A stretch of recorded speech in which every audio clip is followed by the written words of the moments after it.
위스트론이라는 업체가 있어요. 네. 그 대만 에이서 저 컴퓨터 제작 업체의 하부 네. 그 법인이었다가 이제 독립법인이 됐는데 이 위스트론이 인도의 생산 기지를 가지고 아이폰 하청을 합니다. 그런데 그것을 타타가 곧 인수할 거라는 발표가 며칠 전에 나왔습니다. 언론에서. 네. 그래서 계약의 마지막 단계에 가 있다.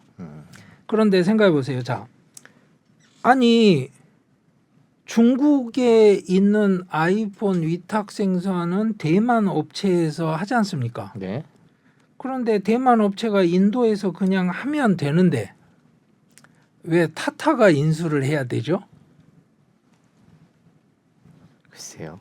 그게 아직도 인도가 가지고 있는 바로 뭐냐면 수입 대체 산업, 경제 독립 이 논리에 아직도 인도가 그 지배 당하고 있는 겁니다. 그런데 왜 타타가 나서느냐? 인도 재벌 중에 가장 도덕적 정당성이 강하고 그리고 또 하나는 역사적으로도 인도를 대변해 왔던 그러니까 소위 말해서 민족 기업으로서의 그 정체성을 가장 강하게 가진 기업이 타타입니다. 그래서 에어인디아가 계속 적자를 기록할 때 에어인디아를 매각을 해야 되는데 원래 에어인디아를 만든 게 타타였어요. 네. 그걸 국유화하면서 뺏었거든요. 그걸 다시 어느 기업에 매각을 할 거냐 논쟁이 터졌을 때 타타 빼고는 줄 수 있는 기업이 없어요. 왜? 다른 기업에 주었을 경우에는 당연히 엄청난 특혜 시비가 정치적 폭풍으로 몰아칩니다. 타타는 아닌가 보죠. 타타는 아니죠. 물론 타타의 역사 자체를 놓고 네. 민족 기업 맞냐 이렇게 물으면 아니 식민 시기에 성공한 그 기업이 식민 지배자하고 원수진 기업이겠어요? 그러지는 않았겠죠. 예. 아이 그럴 수가 없죠. 네. 말이 안 되죠. 네. 그리고 원래 타타가 시작한 거는 당연히 아편 무역할 때 중국이 아편 수출하면서 성공한 파르시 그 전통에서 살아남은 기업이고 그래서 아편 팔아서 시작한 기업이 무슨 놈의 그 훌륭한 기업이고 뭐 민족 기업이고 이런 식의 여러 가지 이야기를 할 수는 있어요. 네. 하지만 인도의 근대화 과정을 경험적으로 같이 했고 그리고 지금 지배 구조를 아예 정치적 논란이 없는 방식으로 초창기부터 재정리를 했던 기업이 타타입니다. 즉 재단을 차려놓고 네. 재단이 지주사의 주식을 가지고 있고 지주사가 사업회사를 지배하는 3층 구조로 돼 있기 때문에 이 재단에서는 사회사업만 합니다. 좋은 일만 합니다. 네. 예. 그러니까 타타 재단, 타타 오너십이 욕을 먹을 일이 없죠. 그런데 그 재단은 누구 소유냐? 타타 가족 소유입니다. 그러니까 정확하게 말하면 가족 기업이에요. 아직도 가족 기업입니다. 네, 그렇군요. 예, 그리고 아직 한국의 타타 대우가 지금도 활동을 하고 있지 않습니까? 네. 그러니까 세계적인 기업이기도 하고 그런데 이 타타가 지금 위스트론 생산 기지를 인수한다는 겁니다. 그렇군요. 그냥 인도의 큰 회사가 뭐 어느 대만의 뭐 대만의 제조회사를 인수한다라는 의미를 조금 더 넘어서는 그렇죠. 의미로 받아들여야 되겠네요. 그러니까 대만 회사가 가지고 있던 생산 기지 하나를 인도에 구축을 해놓은 걸 네. 타타가 인수한다라는 것 이상의 메시지가 있는 겁니다. 그리고 이제 당연히 여기에는 굉장히 많은 다른 이제 이슈들이 끼어드는데요. 전형적인 게 반도체 생산 이런 것들. 뭐 60년대부터 반도체 생산 기지 역할을 하고 싶어 했어요. 그런데 이제 국영 기업 중심으로 투자를 했는데 계속 실패했죠. 그래서 아예 이제는 뭐 생각을 할 수 없는 상황이 됐는데 여기에서도 다시 타타가 등장을 해서 이제 반도체 생산 기지를 건설하겠다. 인도 안에요. 예. 네. 그리고 또 하나는 지금 그 아이폰 생산 공급하는 대만 업체 있지 않습니까? 네. 예. 저 중국에 있는 그 업체가 이제 인도에 진출하면서 거기에 직접 반도체 생산 기지를 구축을 하겠다. 이래서 이미 인도 기업과 합작 투자를 해서 지금 진행 중입니다. 그리고 그게 이제 인도 정부가 갖고 있는 수건 사업 중에 하나입니다. 반도체 사업 진출이. 그런데 잘 뜯어 보시면 네. 그 사람들이 바보가 아니거든요. 반도체 장치 산업이라는 게 그렇게 간단하게 할 수 있는 산업이었으면 일본이 왜 거기서 나가 떨어졌겠습니까? 그 세계적인 제조업 경쟁력을 갖는 일본이. 그렇죠. 참 돈도 많이 들어가고 기술도 많이 필요하고 시간도 제법 걸리는 그런 산업이죠. 그렇죠. 네. 그 생태계 전체를 가지고 가야 되고. 그래서 그 보도 나오는 걸 잘 뜯어 보시면 이겁니다. 후공정에 집중한다입니다. 결국은. 그러니까 전공정하고 반도체 생산 공정하고 그 뒤에 있는 후공정. 근데 후공정 자체도 만만한 게 아니죠.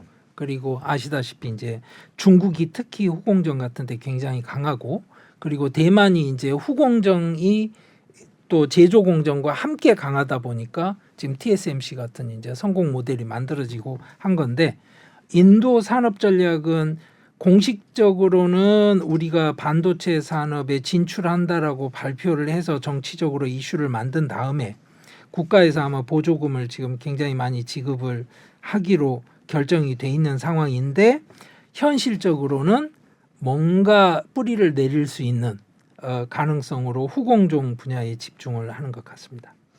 보시기에 뭐 예전에 그 애플 얘기를 나오셨을 때 여쭤봤을 때 그 호텔에서 정전되는 얘기를 해주시면서 전기도 뭐 넉넉치 않은 나라고 아직 기반 시설이 충분하지 않아서 뭐 어떻게 진행될지는 좀 봐야 되겠다라고 말씀을 해주셨던 걸로 기억을 합니다. 그러면 지금 이런 움직임들 자체는 그런 상황에서 뭔가 정부가 더 투자를 해서 속도를 높이겠다 이런 취지로 이해를 하면 되나요? 당장은 제조업이 그렇게 뭐 일본이 포기한 것들을 그렇게 할 만한 여건은 안 될 것 같은데요. 지난번에 말씀해 주신 걸 바탕으로 생각해 보면. 예, 맞습니다.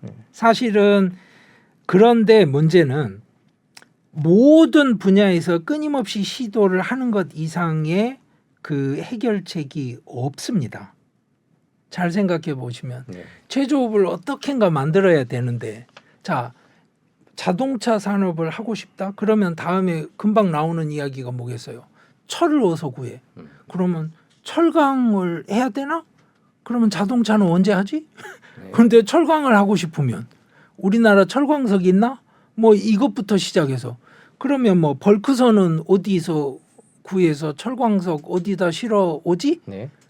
이 많은 문제를 한꺼번에 어떻게 해결을 하겠습니까? 그러면 자 용광로 자 지금부터 어떻게든 가동을 시켜야 된다고 하면 그 기술 자체가 용광로 하나로 해결이 되는 게 아니지 않습니까? 그렇죠. 용광로만 지어놓는다고 되는 건 아니죠. 이게 그게 핵심인 거예요. 그래서 여러 분야가 함께 올라가야 되는데 이게 올라가는 속도라는 게 안 되고 있죠. 특히 인프라 분야에서 그러다 보니까 인도에서 최근에 이제 그 공식화 시키지는 않았지만 누구나 생각을 하고 있고 누구나 지금 보게 되는 현상이 뭐냐면 국가 인프라를 사기업 주도로 구축을 합니다. 인도가요. 예. 그러니까 이런 거죠. 항만을 만들어서 뭐가 하역이 되고 수출입이 이루어져야 경제가 발전이 될 텐데 항만 운영이 제대로 안 된단 말입니다. 그러니까 항만 자체를 통째로 그냥 대기업이 개발을 하는 거예요. 대기업 소유로. 그러면 한국 같으면 인천항만공사 아니면 인천공항 이런 걸 한 대기업이 만들거나 한 대기업에게 매각을 하거나 한다 그러면 한국 국민들이 특혜 의혹이죠. 그거는 그 말 그대로. 그렇죠. 네. 그런데 그렇게 합니다. 그거 빼고는 방법이 없다고 이제는 생각을 하는 겁니다. 우리나라는 뭐 공사 이런 식으로 하는데 인도는 그냥 사기업한테 주는군요. 예, 사기업한테 줍니다. 그래서 예를 들어서 뭐 100개 스마트 시티를 만들겠다. 이래가지고 뭐 그 프로젝트 제안을 받아서 100개의 재정 지원을 했는데요. 법적인 형식은 사기업으로 돼 있습니다. 각 스마트 시티 개발 주체가 법적으로는 사기업이어서 컴퍼니에 해당하는 법률을 그 적용받도록 돼 있습니다. 공사법이 아니고. 그러지 않고는 죄송합니다. 이런 인프라를 구축하는 게 정부 힘으로는 조금 힘들고 뭐 잘 되지도 않았고 하고 그러니까 도시를 하나씩 맡기는 식으로 우리나라로 따지면 예를 들면 뭐 삼성, LG, 현대차한테 니네가 그냥 도시 하나 만들어. 그리고 거기에 인프라를 구축해봐. 이런 식으로 맡겼다고 이해를 하면 될까요? 예. 그런데 그 스토리를 뭐 예전부터 따지자면 타타를 만들어냈던 잠셋지 타타가 만든 잠셋부르라는 도시가 있어요. 네. 포항 생각하시면 됩니다. 제철소 만든 도시인데 거기 가면 너무 깨끗하고요. 모든 사람들이 보건소에 가서 의료 혜택을 받아요.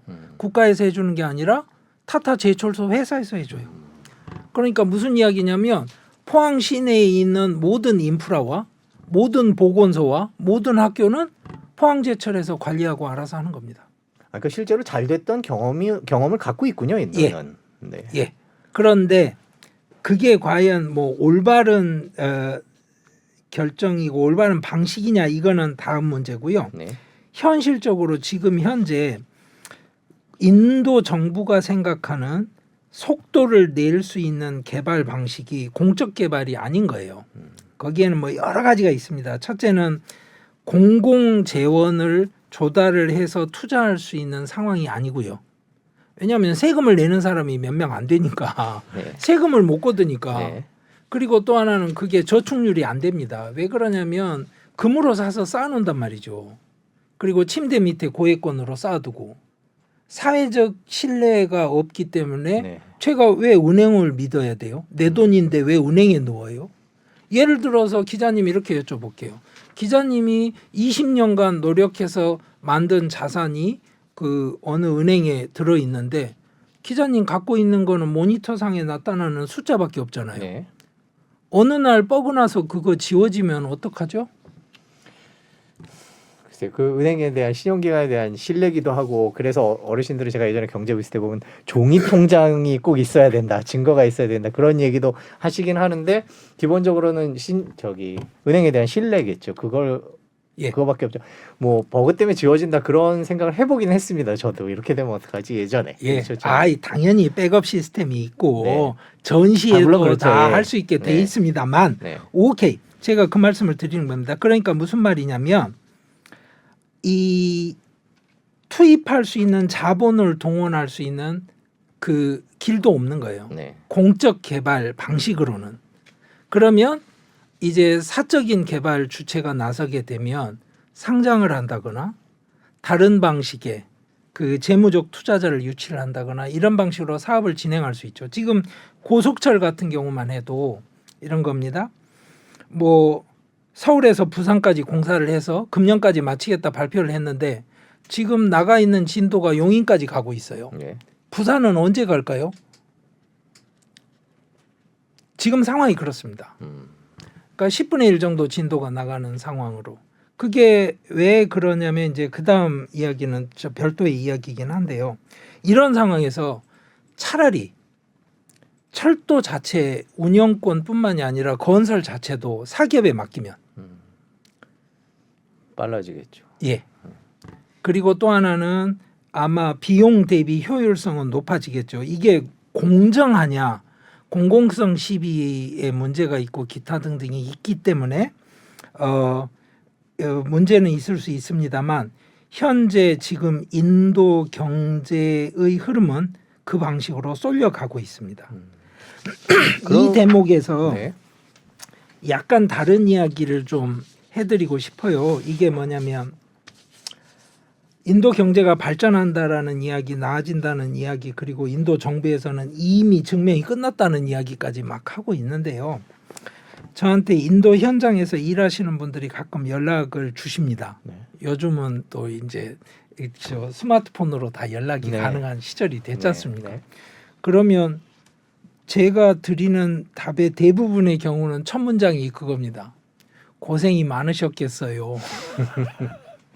그러면 제가 문자 답을 보면요, 이렇게 눈물 떨구는 표정이 제 눈에 보입니다. 그냥 그렇군요. 답이 그렇게 옵니다. 뭐라고 오냐면 교수님께서라도 알아주시니, 이게 현장에서 겪는 사람들의 경험치입니다.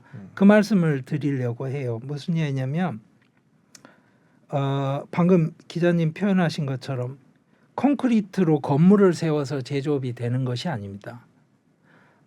경제라는 것은 사회 전체가 가지고 있는 역량을 반영합니다. 네. 인도가 얼마나 지금 지체되어 있는지 제가 예를 들어 드릴게요. 자, 2022년에 인도 전체에서 밀려 있는 지연되고 있는 재판의 건수가 5천만 건을 돌파했습니다. 16만 9천 건이 30년 이상 지방 법원과 고등 법원에 계류되어 있는 사건입니다. 그리고 5천만 건 중에서 우리는 상식적으로 아주 복잡한 사건이고 이래서 대법원까지 가야 되면 뭐 한 5년도 걸릴 수 있다 뭐 이런 생각은 하잖아요. 5천만 건 중에서 4,300만 건, 즉 85%가 지방 법원에 계류 중입니다. 1심에 있다는 예. 얘기인가요? 네.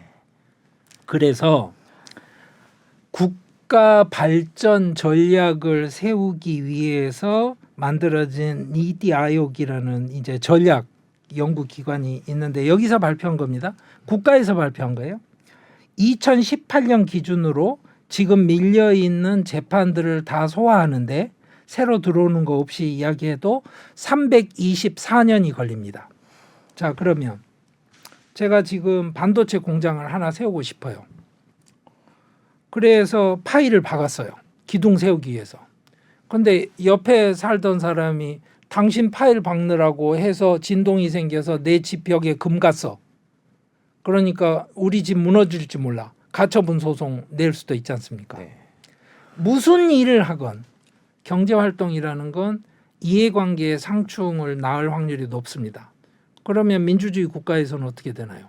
재판으로 가죠. 재판이 소송으로 가죠. 네. 자, 그러면 재판이 30년 걸린다고 정해져 있다고 한다면 승패가 중요한 게 아니죠. 그 30년이 걸릴 거라는 사실 때문에 이미 승패는 정해지죠. 그러면 누가 이길까요?